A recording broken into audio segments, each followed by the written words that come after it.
آقا فرماتے ہیں جب وہ سفر سے واپس آئے تو پہلے اپنے بیٹے سے نہ ملے، ایک لوتے بیٹے سے نہ ملے، بلکہ وہ 3 عدد جو بیٹیاں ہیں پہلے ان بیٹیوں سے ملاقات کرے۔ یہ کس نے قانون دیا ہے؟ یہ قانون مصطفیٰ جان رحمت نے دیا ہے، یعنی تمہارے گھر میں جو 3 عدد بیٹیاں ہیں، 1 عدد ایک لوتے بیٹے سے پہلے مت ملنا، جب سفر سے آؤ تو پہلے اپنی بیٹیوں سے ملنا۔ اور آقا کریم صلی اللہ علیہ وسلم فرماتے ہیں اگر سفر میں تم نے کوئی تحفہ خریدا ہے اور تم کوئی تحفہ لائے ہو تو پہلے تحفہ بیٹے کو مت دینا، بلکہ تحفہ پہلے بیٹیوں کو دینا، اگرچہ وہ 3 ہو، ان کی تعداد زیادہ ہو، اگرچہ بیٹا اکلوتا ہو، تم جب سفر سے تحفہ لے کر کے آؤ تو پہلے بیٹے کو مت دینا۔ آقا کریم فرماتے ہیں پہلے بیٹی کو تحفہ دینا۔ اور پھر میرے آقا کا فرمان سنو، اپنی ماں اور بہنوں سے کہتا ہوں مچل جاؤ، بے شمار درود و سلام ہو اس آمنہ کے لال پر جس نے بیٹی کو کتنا بلند مقام عطا کیا ہے۔ آقا کریم صلی اللہ علیہ وسلم فرماتے ہیں جب تم سفر سے واپس آؤ اور تحفہ لے کر کے آؤ، ایک لوتے بیٹے کو پہلے تحفہ مت دینا، بلکہ پہلے تحفہ اپنی بیٹیوں کو دینا۔ آقا فرماتے ہیں اس کی وجہ یہ ہے اگر تم نے پہلے بیٹے کو تحفہ دیا تو بیٹیوں کا دل بڑا نازک ہوتا ہے، بیٹیوں کا دل بڑا کمزور ہوتا ہے، ان کا دل دکھ جائے گا، ان کا دل ٹوٹ جائے گا۔ اور آقا فرماتے ہیں جس نے اپنی بیٹی کا دل توڑ دیا اس نے مجھ محمد کا دل توڑ دیا۔ اب آپ مجھے بتائیں جو بیٹی کے دلوں کو تکلیف پہنچاتے ہیں، گویا کہ وہ جس رسول کا کلمہ پڑھتے ہیں اس رسول کے دل کو تکلیف پہنچاتے ہیں، اس رسول کے دل کو اذیت پہنچاتے ہیں۔ میرے پیارے آقا علیہ السلام کے پیارے دیوانوں مجھے بتاؤ، نماز پڑھنے والوں 5 وقت کی نماز پڑھتے ہو، تہجد کا بھی اہتمام کرتے ہو، قرآن کی تلاوت بھی کرتے ہو، گھروں کے اندر اسلامی ماحول ہے، لیکن مجھے بتاؤ اسلام صرف روزہ نماز حج و زکوٰۃ کا نام نہیں، کیا یہ رسول پاک کی سنت نہیں ہے کہ بیٹی کا دل دکھانے والا گویا کہ اپنے نبی کا دل دکھاتا ہے، اپنے نبی پاک کے دل کو اذیت پہنچاتا ہے۔ آقا کریم تو فرماتے ہیں پہلے بیٹے کو تحفہ مت دو، پہلے بیٹی کو تحفہ دو۔ اللہ اکبر۔ اور میرے آقا صلی اللہ علیہ وسلم نے ایک محفل میں ارشاد فرمایا جس کے گھر میں 3 بیٹیاں پیدا ہو، حضور نے شروعات کی ہے 3 بیٹیوں سے۔ آقا فرماتے ہیں جس کے گھر میں 3 عدد بیٹیاں پیدا ہو اور وہ خوشی کرے۔ خوشی کا مطلب یہ کہ دل سے، گلی والوں کو بتانے کے لیے نہیں، اندر سے جل رہے ہیں اور سامنے سے اظہار کر رہے ہیں۔ مولانا کہہ رہے تھے بیٹی پیدا ہوتی تو جلیبی تقسیم ہوتی ہے۔ مولانا یہ پہلے کی بات ہے، اب تو جلیبیاں بھی تقسیم نہیں، اب تو 3-4 دن تک کے بتایا بھی نہیں جاتا کہ پیدا کیا ہوا ہے، یہ بہت پرانی بات ہو گئی۔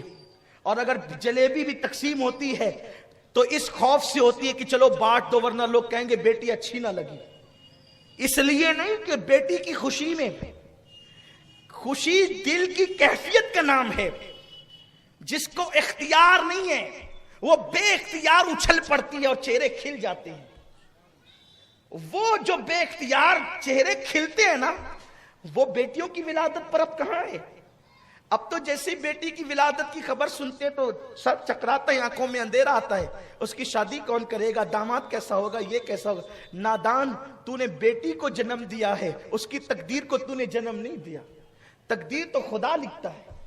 اور سن لے، یہ دنیا کی مصیبت بھی ہو تو وہ 2 دن کی، ابھی میں اس کا جائزہ لوں گا، ابھی آپ کو بتاؤں گا بیٹیوں کو مصیبت ہوتی ہے تو اس پر بھی کیا ہے۔ اللہ کے حبیب صلی اللہ علیہ وسلم فرماتے ہیں 3 بیٹیاں جس کے گھر میں پیدا ہو اور وہ خوشی کرے، یعنی غم نہیں کرے، خوشی کرے۔ آقا فرماتے ہیں پھر ان کے اچھے نام رکھے، ان کی اچھی تربیت کرے، اچھے نام بھی رکھے، اچھی تربیت بھی کرے۔ بلکہ مجھے تو یہاں تک لوگوں نے بتایا کہ جس عورت کو بیٹیاں ہی پیدا ہوتی ہے شوہر اس کو دھمکی دیتا ہے کہ تجھے صرف بیٹیاں ہوتی ہے، بیٹا پیدا نہیں ہوتا، اس لیے اب کی بار بیٹی پیدا ہوئی تو طلاق دے دیں گے، اس طرح کی دھمکیاں دی جاتی ہیں۔ بلکہ جس گھر میں جس بہو کو بیٹیاں ہوتی ہے ان بہوؤں کو تانا دیا جاتا ہے تو بیٹی کی ماں ہے۔ لیکن آپ کو ایک بات میں بتا دوں، بیٹے اور بیٹی ماں کی طرف سے نہیں ہوتے، بلکہ اولاد جو ملتی ہے وہ باپ کی تقدیر سے ملتی۔ تو جو لوگ عورتوں کو تانا دیتے ہیں نا کہ تجھے بیٹیاں ہی پیدا ہوتی ہے، عورت کا کوئی قصور نہیں ہے، یہ تو مذہب ہے نا، مذہب ہے۔ مذہب کی تعلیم ہے یہ. کیا تعلیم ہے مذہب کی؟ مذہب کی تعلیم یہ ہے کہ باپ کی تقدیر سے اولاد ملتی ہے، کیونکہ اولاد کا تعلق کس سے ہے؟ باپ سے، کیونکہ وہ باپ کی پشت میں نا. یہ مذہب ہے. سائنس بھی یہ کہتی ہے کہ عورت کے اندر جو اولاد کی پیدائش کے مادے ہیں وہ دونوں ایک سے ہے. ایک سمجھانے کے لیے ایک سے اور مرد کے یہاں ایکس اور وائی دونوں ہے. تو جب ایکس سے ایکس کی ملاقات ہوتی ہے تو بیٹا پیدا ہوتا ہے، اور جب ایکس سے وائی کی ملاقات ہوتی ہے تو بیٹی پیدا ہوتی ہے. یہ سائنس کہتی ہے. اب آپ مجھے بتائیں، آپ جس عورت کو تانا دے رہے ہو اس کے وہاں تو وائی ہے ہی نہیں، وہ وائی تو آپ کی وجہ سے ہے. تو آپ کو تانا اس کو نہیں دینا چاہیے، تانے کا ذمہ دار تو آپ ہو. اور اگر آپ مسلمان ہیں تو آپ بھی تانے کے قابل نہیں ہیں، کیونکہ میرے اللہ نے فرمایا ہم جس کو چاہتے ہیں بیٹیاں دیتے ہیں اور جس کو چاہتے ہیں بیٹا دیتے ہیں. چاہت تو اس کی ہے، تانا دینے والا تو کون ہوتا ہے؟ حضور علیہ السلام فرماتے ہیں جس کے گھر میں 3 بیٹیاں ہو. اب جب اللہ کی چاہت پر مسلمان راضی نہ ہو تو پھر کون راضی؟ حضور فرماتے ہیں جس کے گھر میں 3 بیٹیاں ہو، اچھے نام رکھے، اچھی پرورش کرے اور اچھے گھرانے میں اس کی شادی کر دے. اچھے گھرانے میں اس کی شادی کر دے. آقا فرماتے ہیں اس طرف میری طرف دیکھ لیں. اب آپ، میرے نبی نے منبر پہ کھڑے ہو کے فرمایا 3 بیٹیوں کی پرورش کرے، اچھے گھرانے میں شادی کر دے، اس حال میں کہ بیٹیوں کا دل نہ دکھا، اس حال میں کہ بیٹیوں کی اچھی پرورش کی ہو. آقا نے پھر اپنا ہاتھ اٹھا دیا. میرے ہاتھ ان کے ہاتھ کی طرح نہیں، کسی کے ہاتھ ان کے ہاتھ کی طرح نہیں، صرف بتانے کے لیے حضور سید عالم نے اپنا ہاتھ اٹھا دیا. وہ ہاتھ جس سمت اٹھا غنی کر دیا، موج بحر سماحت پہ لاکھوں سلام. حضور نے اپنے ہاتھ اٹھا دیے. وہ ہاتھ جس کو قرآن ید اللہ کہتا ہے، قربان جائیں وہ ہاتھ اٹھائیں جن ہاتھوں کی شان یہ ہے وما رمیت اذ رمیت ولکن اللہ رما. اگر وہ ہاتھ کنکری پھینک دے تو قدرت کہے تو نے نہیں، محبوب ہم نے کنکریاں پھینکی ہے. حضور نے وہ ہاتھ اٹھائے. صحابہ کی توجہ ہو گئی. آقا فرماتے ہیں میرے صحابہ یہ دیکھ رہے ہو یہ 2 انگلیاں کتنے قریب ہے. حضور نے یوں کیا. سرکار نے گورے گورے نرم نرم خوبصورت ہاتھ یوں کیا، گویا کہ وہ ید اللہ کو حضور نے یوں کیا. اور فرمایا میرے صحابہ یہ جو دیکھ رہے ہو 2 انگلیاں کتنے قریب ہے. اب آپ دیکھ رہے ہو میں صرف سمجھانے کے لیے یہ 2 انگلیاں کتنی قریب ہے، ان میں کوئی فاصلہ نہیں ہے. آقا فرماتے 3 بیٹیوں کا باپ جو بیٹی کی پیدائش پر خوشی کرے، اچھے نام رکھے، اچھی تربیت کرے، اچھے گھرانے میں شادی کر دے، حضور فرماتے ہیں جیسے یہ 2 انگلیاں قریب ہے 3 بیٹیوں کا باپ اور میں محمد جنت میں اتنے ہی قریب رہیں گے.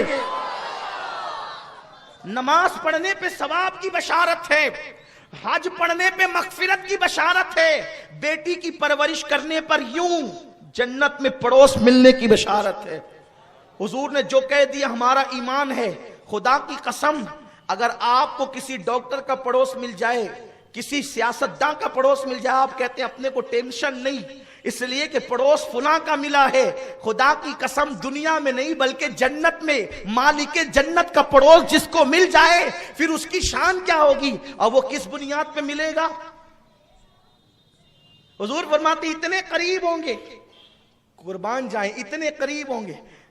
دنیا کا لالچی تو شاید اس کی اہمیت محسوس کرے نہ کریں، حضور کا سچا غلام تو کہے اللہ بیٹیوں سے گھر بھر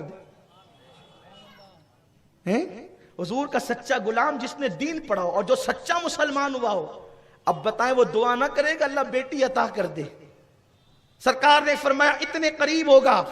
محفل موجود تھی کیونکہ ہر بندے کی یہاں، ہر خوش نصیب کی یہاں 3 بیٹیاں نہیں ہوتی نا. میں اس کو خوش نصیب مانتا ہوں جس کے گھر 3 بیٹیاں ہیں. خوش ہو جاؤ، ان پہ ظلم نہیں کرنا، ان کو بوجھ نہیں سمجھنا، ان کو تکلیف کا ذریعہ. کہاں سے شادی ہوگی مولانا؟ ارے نادان، جس نے پیدا کیا وہ انتظام بھی کرے گا. اللہ پہ توکل تو کر. اللہ پہ، مومن کا توکل اللہ پہ ہوتا ہے، بھروسہ اللہ پہ ہوتا ہے. لوگ بہت ٹینشن میں ہوتے ہیں اور ٹینشن اس لیے پیدا ہوا کہ لوگ لالچی ہو گئے. اب شادیاں مالداروں کے یہاں جلدی ہوتی ہے، غریبوں کی بیٹیوں کو کون پوچھتا ہے؟ دیندار لوگ بھی سوچتے ہیں کہ ذرا کوئی مالدار گھرانہ ملے. حالت یہ ہے, کیفیت یہ ہے. ہر گھر میں 3 بیٹیاں نہیں ہوتی. حضور نے فرمایا 3 بیٹیوں کا باپ, اس کی پرورش کرنے والا اور میں اس طرح جنت میں ہوں گے جیسے 2 انگلیاں قریب ہے. ایک صحابی کے گھر 2 بیٹیاں تھی, کھڑے ہو کے کہتے ہیں میرے آقا میرے ماں باپ آپ پہ قربان, اگر کسی کے گھر 3 نہ ہو سکی بیٹیاں 2 ہی ہو تو آقا فرماتے ہیں اس کی پرورش کرے تو وہ بھی میرے ساتھ اسی طرح جنت میں ہوگا. ایک والا تڑپنے لگا اور سوچا کہ میں نہ 3 ہے نہ 2 ہے. کھڑے ہو کر عرض کی آقا اگر 3 نہ ہو سکے 2 بھی نہ ہو سکے, اگر ایسا ہی ہو 1 ہی ملے تو. یعنی اس محفل کو حضور نے اس طرح رشک کی محفل بنا دیا کہ ایک والا 2 کی تمنا کرنے لگا اور 2 والا 3 کا متمنی ہو گیا. یعنی بیٹیوں کو اپنے ہاتھ سے دفن کرنے والے اب بیٹیوں کا مطالبہ کرنے لگے. یہی تو میرے نبی کا انقلاب ہے, یہی تو میرے رسول کا انقلاب ہے کہ کہاں وہ دور جس دور میں بیٹیوں کو دفن کیا جا رہا تھا, اور کہاں وہ دور مسجد نبوی کے صحن میں لوگ چپ کے کہہ رہے تھے اللہ 1 کیوں دیا, دوسری بھی دے دے. جو 2 والے تھے وہ کہتے تھے اللہ 2 کیوں, تیسری بھی دے دے. کون؟ جس نے اپنے ہاتھوں سے بیٹیاں دفن کی تھی. یہ انقلاب ہے مصطفیٰ کریم کا. حضور صرف مسجدوں کو آباد کرنے نہیں بلکہ بیٹیوں کی اہمیت بتانے بھی آئے تھے. ہم نے دین کا کچھ حصہ لیا باقی دین چھوڑ دیا, یہ یہودیوں کا طریقہ ہے. دین مکمل یہ ہے جو حضور علیہ السلام لے کر آئے تھے. تو 2 والے کو جنت کی بشارت ملی تو ایک والے نے چپکے سے عرض کیا عبداللہ اور آمنہ کے لاڈلے میرے ماں باپ تیرے ماں باپ پہ قربان, اور میرے ماں باپ آپ کے قدموں پہ قربان. یا رسول اللہ جس کے یہاں 3 نہ ہو سکے 2 کو بشارت, جس کے یہاں 2 نہ ہو سکے آقا اگر کسی کو 1 ہی بیٹی ہو یا رسول اللہ تو اس کے لیے کیا ہے. میرے نبی کا دریائے کرم جوش میں تھا, فرمایا اگر کسی کے یہاں 2 نہ ہو سکے 3 نہ ہو سکے اور 1 ہی بیٹی ہو, 1 بیٹی کی پرورش پر بھی میں اس کو جنت کی بشارت دیتا ہوں. وہ میرے اتنے قریب ہوگا جیسے 2 انگلیاں آپس میں قریب ہے. حضور نے کس کو بشارت دی؟ بیٹے کے باپ کو نہیں, بیٹی کے باپ. آج تو اس کا سینہ تن جاتا ہے جو بیٹے کا بیٹا بھی دے تو خوش ہے, غم کی بات نہیں. بیٹے سے نسل چلتی ہے, بیٹے سے مشن چلتا ہے, بیٹا بھی ہونا چاہیے. لیکن آج ہم بیٹی کی فضیلت اس لیے بتا رہے ہیں کہ بیٹیاں بوجھ لگنے لگی ہیں ماں باپ.